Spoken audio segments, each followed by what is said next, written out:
one of the sides actually starting to turn over just a little bit before Jackson slid back down the teeter-totters and the telephone poles.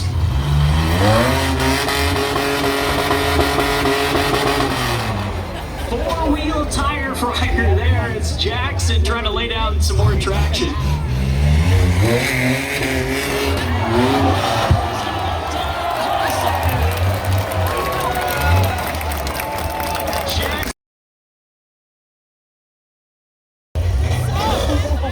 So Curtis making it down with no problems, with just a slight adjustment there, and that pays dividends to have that correspondence with the spotter with that radio. Yeah, for sure. You're truly relying on the spotter. There's a lot of guys here with all their ideas.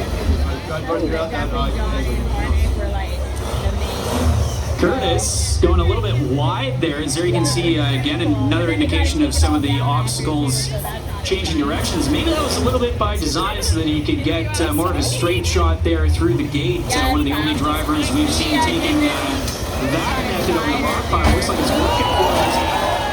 Gets some serious speed and a big hit with the front axle directly into that boulder. There you can see some fluid there that I don't think is water coming out of the front after that hit. Bring around that straight edge.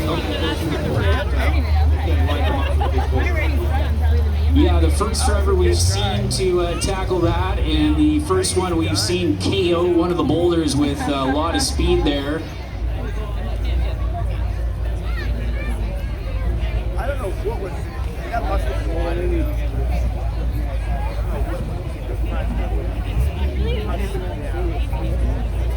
Curtis was just having a brief chat with his spotter there to see what the best angle of attack could be in his spotter with one of the better helmets here, the Lightning. You get through it easier when these guys get hung up on these jagged parts. It's pretty cool to see it when you walk in the door, see an off-road truck hanging there 40, 50 feet. I know out in the bush with these things, that once they let go and start rolling, they can roll for some time. So I think some of the drivers may be a little excited that they won't be flipping 6 times if they lose, maybe just once. Yeah, for sure. You know, when they use the old course out at Frogstop, there was some spots, if you went off, you know, one flip wasn't going to help to people. So the 28 out on course down rear steer, John Rumley currently tackling that portion of the course. And John, again, his first attempt at Island Cup in the rear steer division. Currently on top of the Wilson's Transportation bus, and actually getting a little bit hooked up there for a second on the rub rail, coming out at a little bit of an awkward angle, but still stopping his descent just in the nick of time. There are some concrete blocks there, and actually John using some of those to actually almost act as a bit of a ramp or a pivot point to get that thing pointed in the direction that he wanted. Yeah, for sure. When you know all these obstacles, you know, can be either hindrance or also can help. As the big boulders stick out, if you get the right angle, get the right front to hit it, bounces the John actually hooked up at a very unique angle at the moment, is unfortunately Nick Searle's Suzuki Samurai breaking down. So there you can see the Vic City crane that we mentioned getting in position to get him removed from the starting line of the trail class portion of the course.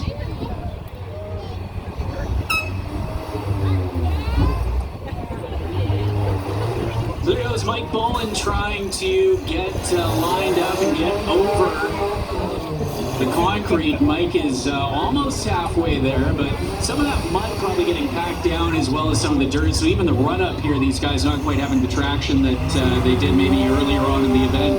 Yeah, for sure. You can see when you get the first one to take off. Well, Mike got some traction, but unfortunately it was a weird angle on his side.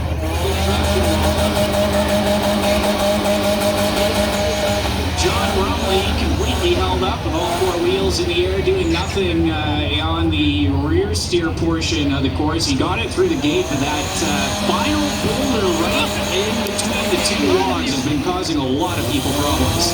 For sure,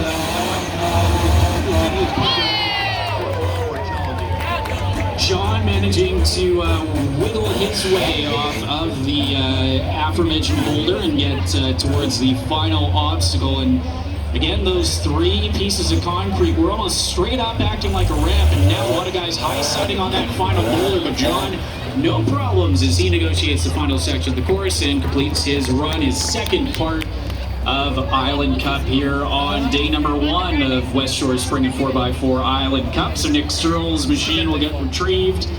And again, 2 trail class competitors to get over the teeter-totter in their first run. Of course, now tackling the track that the rear steer guys were going over in the first half of the course breakdown here for day number 1 of Island Cup. 27 in the rear steer division now, currently out on track. Spencer Hughes is almost up at the top, but there you can see he's at a little bit of a weird angle and having to back up just a tiny bit to get a better straight shot up and over the top of the bus. Yeah, for sure. He's created a barnyard cat, but he's a hammer down theory guy.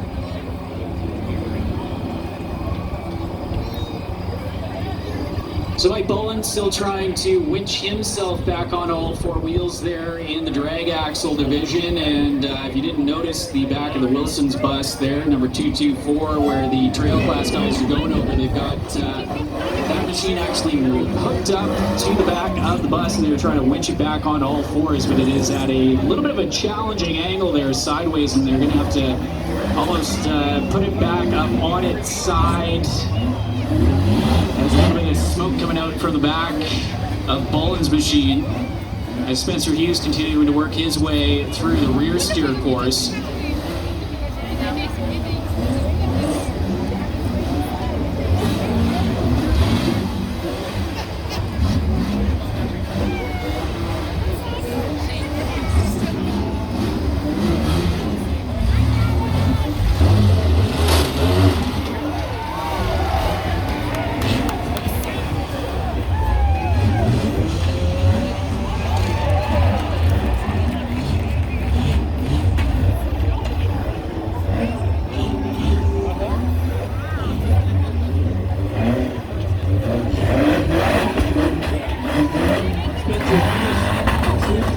Lofstrom getting ready to head out on course at the moment.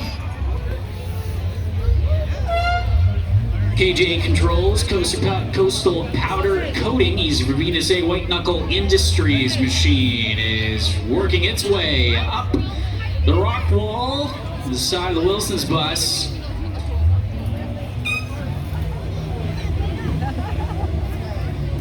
Former winner in the drag axle class, Carl, is hung up a little bit on the boulder as we speak. Riley Lyric, unfortunately his Jeep calling it quits in trail class, so they'll get that machine towed away.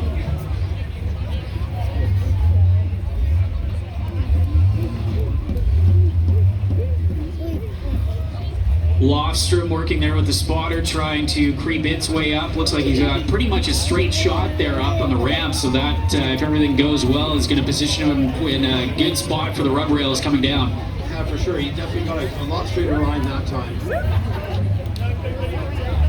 And that is with the rocks there. You can kind of see as Carl plants her back down onto the surface. The rocks, a little bit of a worn down line starting to develop where you can see some of the higher jagged ones, and then right in line with where the rubber mat is on top, some of the rocks have been kind of compiled down with everybody driving over the top of them. Yeah, definitely made it a little bit smoother for them, but there is still those jagged edges hanging out there for a little surprise.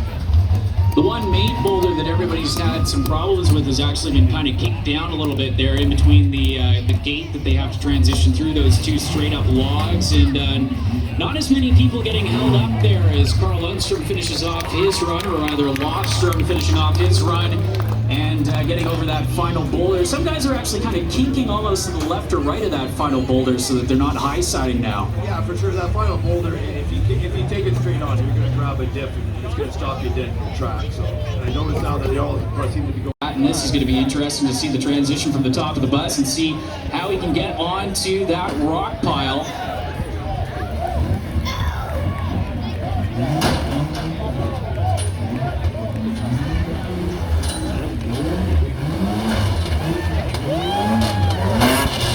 So Rick bit off the rock. Get over the teeter-totter, but pretty much nobody got over it in trail class. But second half of the program in round number 2, Matt had a pretty decent run and trying to coax that machine up to the top of the bus. He's having some pretty decent success, just kind of getting held up there on that one boulder. You can see him kind of nudging there with the skid plate.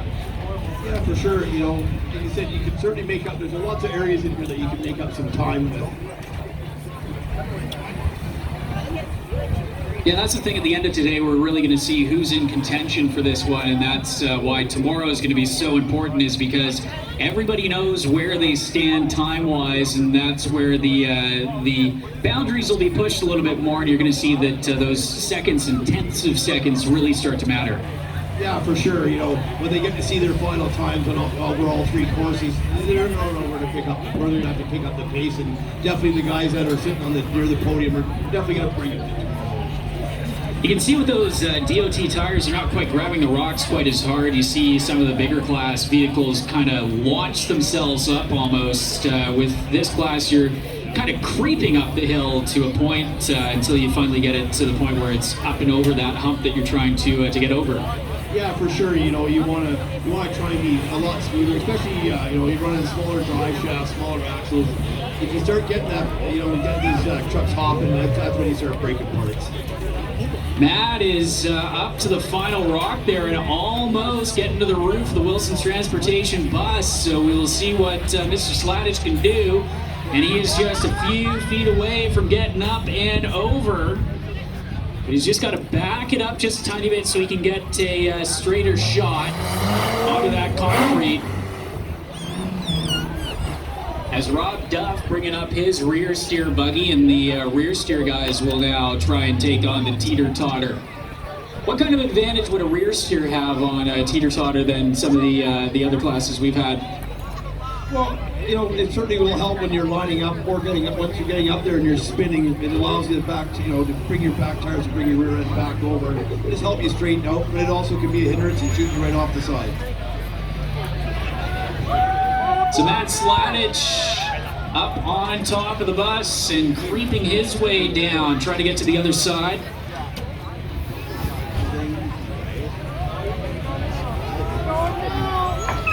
You can see Matt was on the brakes there, trying to make sure that his machine is ready to go. Matt's gonna drive it off, and that's gonna do it for Matt Sladich's run, the second competitor in the trail class. That's a little bit of a different course by the looks of things here for the rear steers, as Rob Duff trying to make his way over the boulder pile.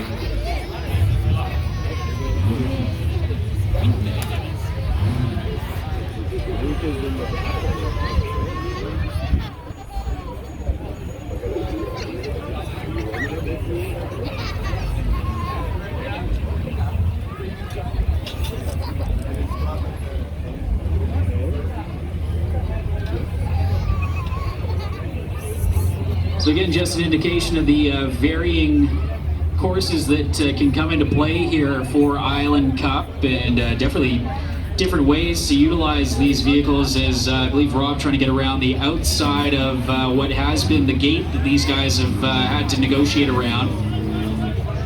Trying to utilize that turning angle on these rear steers, as Rob Duff hooked up on a rock momentarily, and then kind of using that log to work its way up. And there you can see just how skewered that rear end is and how much travel that thing has to allow it to kind of bind up and twist and get around those tight turns. Yeah, Rob's got the struts. He's got 18 inches of articulation on all 4 corners, which allows him, you know, like I say, when one tire's in the air, the other one's getting hooked up. Evan Winder finishing off a segment in the 47, managing to winch himself off. Kyle Lakeness finishing off his run in. So Kyle Smith taking another run at it there as his spotter, giving him the go-ahead, and he's using all the power at his disposal to work his way up to the top of the Wilson's Transportation bus. A little bit of a weird angle there, as he's got to get it through those 2 logs that are set up as the posts that you have to get through the gate. Kyle nudged up against it currently, so he's going to have to get creative here with how much he backs up. Otherwise, he risks rolling right back down again. And small little adjustments allow Kyle to slip through the gates without any problem. Now he's got to get it turned around and pointed in the right direction again and go back over some of the obstacles there.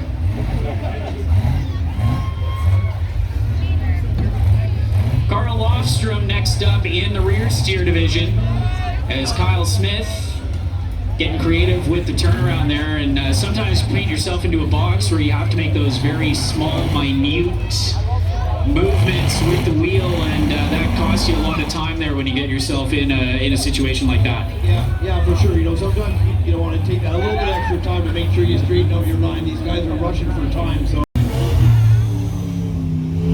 All right, here we go. Craig Good for the rear steer gang is going to try and be the third competitor to make it up here in the final section of Island Cup day number 1 action in the 31 with the Unimog hubs. And Chris is actually, or rather Craig, getting held up there on a rock that has been moved out of position, so he'll try and get reversed and back out of the way. But Craig, his whale power over the top of it right now.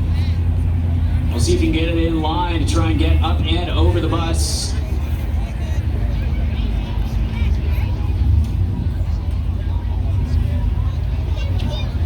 All right, here comes Craig. We'll see if he can just creep it up top.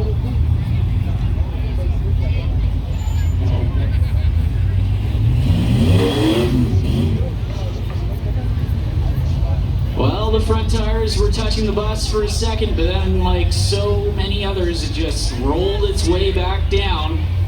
But Craig wasn't quite giving it all the throttle there. He still got a little bit more in reserve. It's looking promising. I think he was just taking a test run at that one. I think he's just going to give it a little bit more this time around. Close there as well. Now he's going to be in a difficult spot. So there you go. It can be done still, as Kyle proved. And I think the key is not getting off the 2 little tiny concrete ramps and kind of rocking it. Yeah, for sure. It's like once you're off those ramps, you're on those negative rocks. The key is to keep the buggy nice and square when it's getting up that way. All right, Sean Williams is the next driver lined up and ready to take a stab at the bus. Finally, another opportunity to send it on its lid. Yeah, if there was ever an opportunity today, this is the one.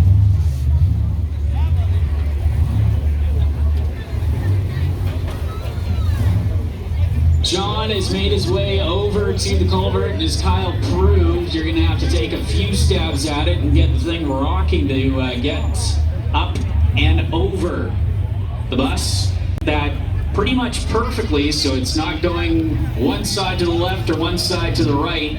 That's where the problems start, when the thing comes back at a weird angle and starts poking at some of those boulders.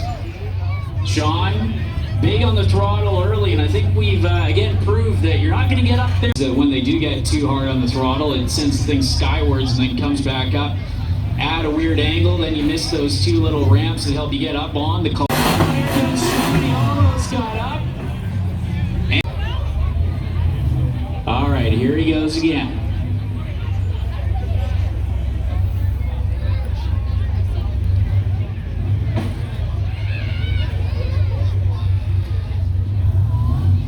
Here comes Sean as he creeps his way. He is again oh so close to the roof. And the power application comes in, and then there you can see, thing gets off of those 2 little mini ramps. And that is where the problems begin. Sean now with that right front tire kind of hanging off, but he'll manage to back it off. And he's going to try and get a run at it. So Kyle was somehow able to hold that thing pretty much up on those little tiny ramps and move back and forth ever so slightly, and that's how he managed to get enough leverage to get up there. Yeah, for sure. He had a lot more throttle control.